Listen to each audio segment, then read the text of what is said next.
Now, the other thing that I really wanted to be able to do with Dreamweaver is put our files up on the web.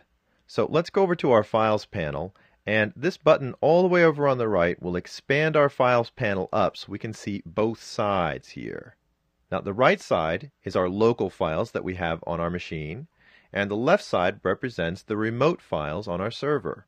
If you set yours up with FTP, you'd use this button to connect up to your FTP server and log in.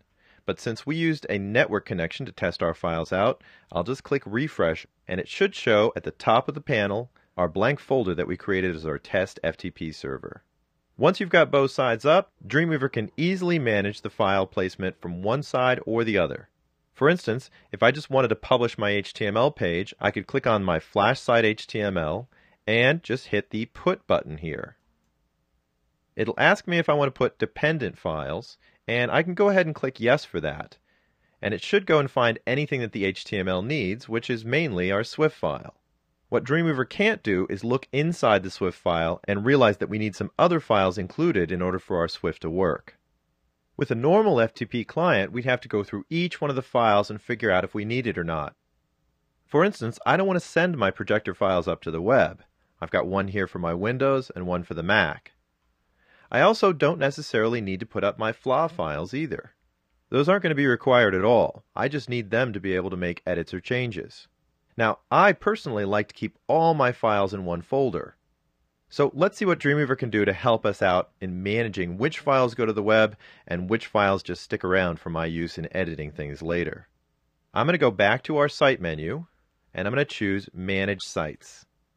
We'll pick out our Flash website and choose Edit. And for this feature, I'm going to go over to the Advanced menu. The feature I'm looking for is called Cloaking, and it really helps me manage my client sites. We'll click down in the Cloaking category, and first off, make sure Enable Cloaking is set, which it is at the top. I can also set it up to automatically cloak files. When I check that box, you can see that it's already set up with a .fla and a .psd file.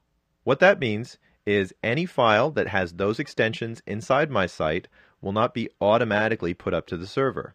Now let's just add a couple to that. I'll click in this panel, I'll type space to go over a little space, and I'll type .txt. We've got our size report, and that's a txt file in here, and I certainly don't need that on my server at all. Let's also add .exe, and that'll take care of our Windows projector file. Now, when I click OK, it's going to recreate the cache. I'll click OK on that alert as well. And then I can click Done to save my changes to the website.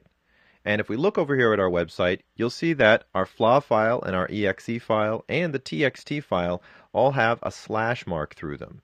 Now, I'm a big fan of the synchronize feature, and that's what we're going to try out. And when you synchronize, it automatically ignores any file that's listed as cloaked or shows up with a slash. We can manually cloak things as well, once we have the settings turned on. I don't want to send up my projector file for my Mac application, so I can just right-click on that folder, and you can control-click on the Mac. We have a cloaking option down here, and I'll just set it to Cloak, and we can see a red slash through that entire folder as well. This is a real easy way to keep all your files together and yet not have to micromanage them when it's time to put them up to the server. All I need to do at the end here is go click on Synchronize. Now we can choose Selected Local Files, or I could just say the entire website. I've got it set for Put Newer Files to Remote, and then we'll just click the Preview button. It's going to go through all my files, pick out the ones that are new and are not put to the website yet, and set them up. I can even make changes before I put them up to the website. For instance, I don't need that Flash test file we did, so I'll click on that one, and I can go down to the settings and just say Ignore. It'll put the rest of the files up when I click OK. And now I've got my site completely published to the web. Once you've got this site set up, maintaining your files is even easier. Remember, I can just double-click on my FLA file to go back right into Flash, and let me open up Flash here. If you make any changes to your Flash document, you can simply test movie. Remember, test movie creates a Swift file for you, and if I switch back over to Dreamweaver, I can hit the Synchronize button. It'll find any changed files and just put them on up. If I don't need any changes to the HTML, the Swift file is the only thing I'm really going to need. You probably won't even need the publish feature that often unless you're making big changes to the website. So now we've seen how to publish our movies in Flash, set up all the settings, and how to get Dreamweaver to do most of the work in managing the site from that point on. Well, there you have it. We've created our Flash website from start to finish, and along the way, we've seen a lot of what Flash CS4 has to offer. This is just the start of your journey with Flash CS4, and I hope you have fun creating your own Flash websites and other projects. Be sure to check out TotalTraining.com, where we've got a lot of other titles for Flash CS4 and CS3, and they go into much greater detail about advanced features and ActionScript 3.